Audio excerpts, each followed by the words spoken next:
Hey, everybody, this is part of our full-length primetime podcast. You can check it out on BlogTalkRadio, iTunes, YouTube, plenty more. I hope you enjoy. And Brandon, we're going to move into our final topic here on the Primetime Podcast, and we're looking at March Madness. We're going to take a look, and there was an article on ESPN where they asked coaches who were the most feared teams that they're looking at heading into the tournament. And just to give everyone a little bit of an insight, here's where some of the teams. The best team that most coaches said they feared got 14 votes. The Mountaineers. Next were the Wildcats. We also had Oregon on that list, Kansas. Gonzaga got 3 votes. UCLA got 2. Louisville 1. Florida State 1. The full article I'm going to put down below for you guys. But we're kind of going to talk about not necessarily this article, but for us, who are some teams coming in to the tournament that we think that teams should maybe fear because maybe they're on a hot streak or we think they're going to catch a run in the tournament. I'm going to throw it to you. Who's your first team that people should fear this March? Well, the first team that I'm going to bring up is a team that I'm thinking they're going to make it. I'm thinking they're going to be in the tournament. I think that they need to be able to have themselves a nice little run. In the conference tournament. And that's the Syracuse Orange. And the Syracuse Orange, a team at 17-10 right now, I believe. Or no, what are they? 16-12, excuse me. 17-10. 17-10 was another team I was looking at, but they're 16-12. And they have been one of those teams that has been up and down all season long. They beat Miami 70-55. They beat Virginia 66-62. They beat Florida State 82-72. Mm-hmm. But then they lose to Wisconsin, lose to North Carolina, lose to Louisville. Close one to Louisville, lose to Louisville. Those are games that, man, if they could win those, that'd be outstanding. But they're a team that, for a while, from February 19th to the 11th, they lost, and then they went on a nice little streak from the 7th, from February 7th to, January 24th to February 7th. I mean, it's been an up and down season. They're on a slide right now. And that's what I'm trying to say is that they've been a team that has been up and down. And yes, right now they're on a slide, but I still think 3 games with Syracuse, with how they can be, and with how they can be against the top teams, and how we saw them be last year in the tournament. We never thought Syracuse was going to be a Final Four team. No, we didn't. No, we did not. I thought they'd lose to Gonzaga. And I just think that they're a team that once they get in the tournament, no matter where they're at, they're a team that I don't want to play them. I don't want to play them because they're a team that can get so hot and just go off. That's my first team. Well, and I mean, the thing that's going to help them, and for them, what really makes me think okay, what makes me believe that they'll be a scary team, they got to perform against Duke and Louisville. They're next to opponents. They got Duke, they got Louisville. Then, like you said, they got to make a run in the conference tournament because, like you said, this has been a streaky kind of a Syracuse team, and right now, not doing good. They've already lost to Louisville in that skid, but it was only by 4 points, and you lose to really Louisville and Georgia Tech. Well, guess what? You got to play those 2 teams again your last 2 games of the season. So for me, the jury's out for me when it comes to the Syracuse Orange of are they going to be a scary team, only because that 3-game skid doesn't scare me. One team I am going to throw out there that I think is going to be scary, even though their last 4 games they're 2-2, and that's Northwestern. I think this is a team that 20-7, 9-5 right now in the Big Ten. I know they've lost to Maryland and they lost to Illinois recently, but this is a team where the scariest thing is a team that has never been to the tournament gets in, and they feel like they got nothing to lose. They're just playing on emotion. They're playing, and I know that some people are going to be like, well, if you're playing on emotion, that might get out of hand when you're late in the game because you're playing of emotion. But I think there's something about this Northwestern team, and as who is it from SNL? The SNL skit with Stephen A. It pains me to say that Northwestern is probably going to make a run in the tournament. Yeah, Ricky, I think you're right. And the thing with Northwestern is the fact that this is a team that has never been there. So that's the scary part about it. No one knows how they're going to perform because they can't go, well, in 2016, this is how they were. In 2015, this is how they were. Not even there. The 19 This is how they were. Nothing. Yeah, nothing at all. No heartbeat in the tournament. Nothing. So I think that that's the scariest part about it. They could come out, and they're going to be playing off a lot of emotion. And there's going to be a lot of energy, I think, for Northwestern. At least I would expect that there would be. And that could either go really, really well or tank. You know, it really could go either one of those ways. And I mean, right now, as Joe Lunardi has, and this is the last thing I'll say before we give out your next team, is if I'm Northwestern, I'm a one-and-doner right now. And that's what I believe, because I believe you can beat Arkansas in your coin flip 8-9 game. Yeah. But then you're playing North Carolina. Let's be honest. North Carolina is not going to lose to a 16 seed.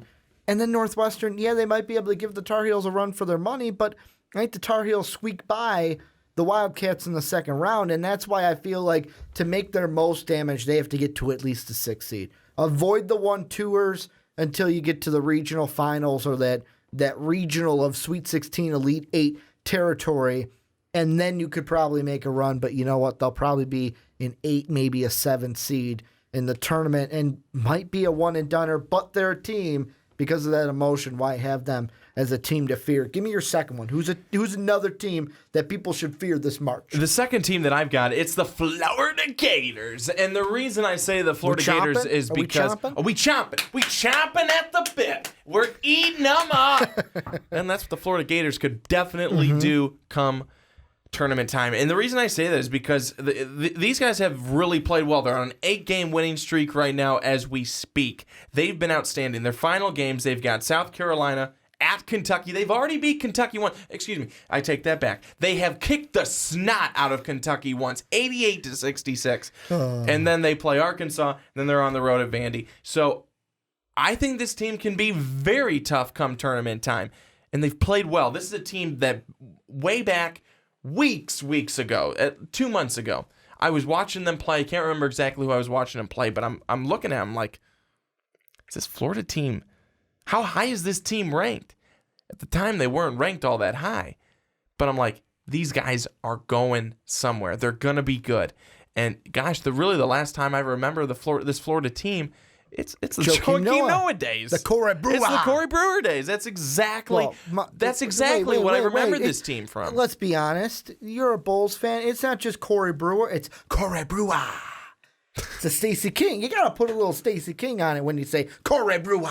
Oh, sure. As long as you don't have to Neil Funk it. No Neil Funk. Right? That's what I do when Neil Funk talks. But anyways. This Florida team they're catching it at the right time, and they're on, let's see, their last loss, Vandy, all the way January 21st. And the thing you look at for teams to fear in March, how hot are they coming in? How hot are they coming in? And Florida's on a win streak. And their last 12 games are 10-2. That's outstanding. Their conference 12-2, non-conference 10-3. They're 1-3 versus the RPI top 25, 5-5 versus the top 50. So you dip away from the top 25 and they start to get a little bit better then. Well, but again, they're also a team that's been battle tested. They have Gonzaga, Duke, Florida State. And you got to take a look at the Gonzaga game. They lose by 5. That was a tough game. Duke, they lose by 10. Florida State, 5. South Carolina, 4. Vandy, 2.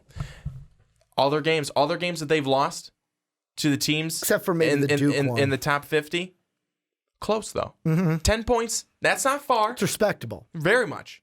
And I think that this team, for that reason, the way that they're coming in, look out for them. They're 3 right now in Joe Lunardi's bracketology. I'll be honest. They're 3. I'll be honest. You picked it up a little bit. This is a team that I could fear a little bit more than Syracuse right now, only because Syracuse is 0-3 in their last 3. Whereas, I mean, this Florida team, I almost said Florida State. Don't get mad at me, Gainesville. But this is a team that hasn't lost since late January. But the reason I want to just defend myself a little bit on the Syracuse, because you call me out a little bit. I get that. That's good. A little salt. Little salt on that one. As you should. Maybe you could pick it up. Maybe you could pick it up from a team that's never been there, huh? A little salt. No. The reason I say Syracuse, you saw what they did in the tournament last year. You have to imagine if they get there again, that they can do some damage, and sometimes it's all you need. It doesn't help. It doesn't help that they're not playing well as of late, but all you need to do is get to the dance. And I'm probably going to take a step back. I'll be honest. I have a trifecta here. I have a common theme. I'll let you guys pick that theme out at the end of my three. But my next one, this is a team that after they get a big win on Thursday. They take a little bit of a step back on Sunday. That's the Michigan Wolverines. This is a team went into Wisconsin much like Northwestern did, and they beat the Badgers. A big win over the Badgers. Northwestern did it on the road. Michigan did it at home. Then they go into Minnesota. They lose in overtime. However, their last three, this is kind of like that Syracuse team for me. Yeah, they lost their last one, but they got a big game against Purdue coming up on the 25th.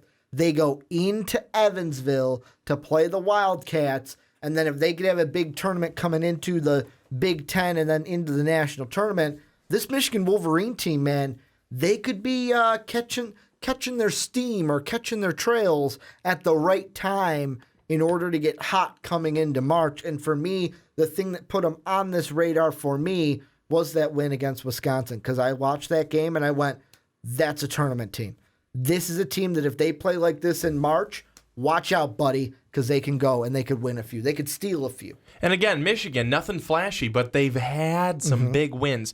And I could not believe that they were able to sneak a win away from the Badgers. Yeah, absolutely. Well, Wisconsin, they were coming off of a game where they were getting a little mad at Northwestern when Northwestern beat them on their home court. So, I mean, they came in, they lose to Northwestern, then they lose to Michigan. Not a good time for Badger fans right now in the Big Ten. You got two big losses right there. Absolutely. Well, Northwestern, not a huge loss, but Michigan's a big loss. Yeah. Michigan's a big one. But, this is a team that I think could catch a little bit of steam coming into March. Who's your last one? Give me your third.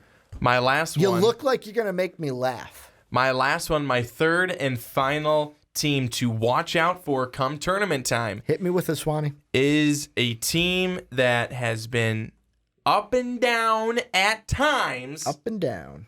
This season. And that's the... Who? Give it to me, Swanee. No, I got to stop. I almost said the Blue Devils. The Blue Devils. Just say Duke Blue Devils. Now I'm going to say the whole thing. And that team is the Duke Blue Devils. And Ricky, the reason I say that is because this team, when they're not doing so hot and people kind of start to write them off. When they're not doing so hot, or when Grayson Allen's not doing so hot? Oh, Grayson Allen's not the only one. Luke Kennard has not been what Luke Kennard was last season. But when the attention gets put on one single guy, you know that guy, a little trip artist. But I think that Duke's been a team that's been hit by injuries. It's been hit by inconsistency. It's been hit by... Can't wear their own clothes in the locker room. It's been hit by a lot of things this year. Duke has not been great this season, but that's when they're the most dangerous in the tournament, when no one's talking about them, and then they get there, and they're right now a 3 seed in bracketology, and they've had three big wins. You don't want to play them. You don't want to play them because they're catching their steam. They are, but they've got a couple of big games coming up. They are in 3 of the 4 on the road. Yep. The first one at Syracuse. That's coming up on February 22nd. That's Wednesday. Then they've got on the road at Miami. Then they're home for Florida State. And then they're on the road. They end things in North Carolina against the Tar Heels. And they do not have a guarantee to win any of these games. I truly believe that. Can I say one thing? And this is kind of bringing it full circle to our first subject today. Talk about the completely opposite tracks for the Wolfpack and the Blue Devils. Blue Devils lose to NC State. Everyone's thinking, whoa, what's up with Duke? They're 1-3 in their last 4. They're not looking so hot. They're what? If we go 1-4, then we go what? 3-5 in their last 8. They go off. They haven't lost since that game. And then you look at NC State. They're firing their head coach. They basically haven't won many games since that last game. So kind of, I look at that and it's kind of one of those funny things where they took two opposite paths. But yeah, this Duke team, exactly the same as that Florida team to me that you mentioned, where that loss came around the same time, end of January. They have not lost since. And in that win streak, you went on the road at Notre Dame. You went on the road against Virginia, a very stout defensive team. You get to win on the road last Wednesday, and then you beat North Carolina at home. This is a team that if they can win their last 4, I think they can do some damage in the ACC. I think if they win their last 4, we're saying Duke is fine, and Duke is beginning to be talked about again on SportsCenter and in the national eye yet again. Yeah, I absolutely agree with you, and I think that they're gonna have a tough road in these last 4 games. But if they win them, absolutely, you do not want to be playing Duke. And Luke Kennard has picked it up for Duke. He's been one of the players that has kind of picked up his game a little bit. But the last team I want to talk about, and then can I pick what the theme is? Yes, you can help the fans play at home with what the theme is. My last team is the Purdue Boilermakers. And Brandon, what's been my theme? I feel like the theme is Big Ten teams. It's a Big Ten team. And this is a team that their last loss came January 29th, a 3-point loss at Nebraska. Before that, it was a 4-point loss at Iowa. Before that, an overtime loss where they lost by 9 to Minnesota. You getting the trend here? Close losses. Very close. That overtime one, yeah. The 9 you pulled away in overtime, but just to get to overtime, that was a close game. And this Purdue team, the reason why they're my last one and not one of my first ones is this is a team where you're seeing them on highlights. They're 22-5. They're 11-3. Let's see where Joe Lunardi even has them right now in his bracket. He's got them as the 4th seed in the East right now. They would play Monmouth in their first game, the 13th seed. And the reason why I think they could make a run is mainly because of what happened a year ago. Do you remember what happened a year ago with that story? Do you remember what team they lost to and they busted brackets? Purdue. Purdue, yeah.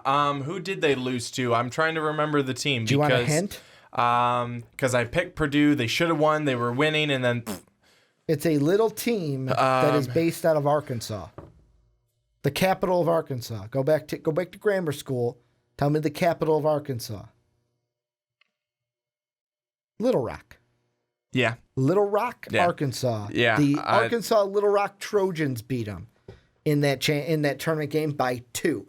Do you think that Purdue team, that's not sitting in their craw, or the 2015 year where they got bounced in the first round? No, that was a 1-point loss to Cincinnati. It has to be. And if I'm not mistaken, that game against Cincinnati was the one where it was the tip-in I believe that was it. It was the tip-in at the end of the game by no, that was not the one that I was thinking about. It was the tip-in by the Bearcats right at the end where they just dropped it in, and that was all. And Purdue lost in that one. Oh, what a game that one was. But this is a team that is led by Swanigan. This is a team, he shares a name like you, has Swan in the name. Must be good. And Caleb Swanigan is a huge player for that team. I think this Purdue team is going to go on a run, and I feel like they are one of my favorites to win the Big Ten Conference Tournament this year. And if they can do that, I think they carry that into March, and they continue to scare teams in the NCAA tournament. But before we wrap this up, before I ask them what they think, anything we missed with teams that people should fear come March? I do not think so. I mean, we may have missed something. We probably could have talked about a number of different teams, but outside of that, I think we're good. Well, this is where you guys come in. Tell us your one team. We got 3, you guys get 1. Tell us your one team that people should fear this upcoming March. Before we wrap up the entire podcast, Swanee, It is that time of the podcast where I dish it off to you for Swanee's final thoughts. And how fitting you said you're going to dish it off to me, because what I'm about to say has nothing to do with anything that we've talked about today or ever. Food? Does that have to do with food? It has food? to do with food. So this weekend, what did I do this weekend? I'll let you in on a little bit of what I did this weekend. I went to my aunt's house in Oak Park, Illinois. What did we do? We cooked all day. So I'm now learning how to cook some really, really good meals. So I'll have to be able to cook for the MVP crew one of these times. Move over Mark's Cuban kitchen. We're going to Swanee's kitchen. And hopefully not kill him. I think, though, it was a whole lot of fun. And if you're ever downtown Chicago and you're looking for a fun little spot to, I won't say little, it's huge, a fun spot to go downtown Chicago, and you want to go eat, try some different things, get some different stuff, go to this place. It's called Eataly. Not Italy. Eataly. And it is absolutely delicious.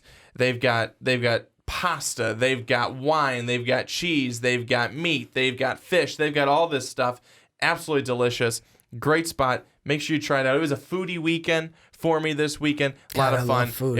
It was a great time. Man, do I love food. But hey, as the fans of MVP, they've told me something that I quite couldn't get my mind around. Apparently, I love food, and everyone from MVP is going, Ricky, we know you love that food. But I didn't know that. You do? This is where you guys come in. Let us know down below what you guys think about anything we talked about today. Also, follow us on Twitter at Ricky Widmer, at @young_swan19, and Most Valuable Pod for Most Valuable Podcast. Also, if you love the podcast, you want to help us out, other than hitting that like and subscribe button, check out our Patreon page, patreon.com/Most Valuable Podcast. Just a little bit helps us out. And for as low as $1, you can get an exclusive Patreon podcast each and every month. I want to thank you guys for listening and watching yet again. And as always, have a good day, everybody.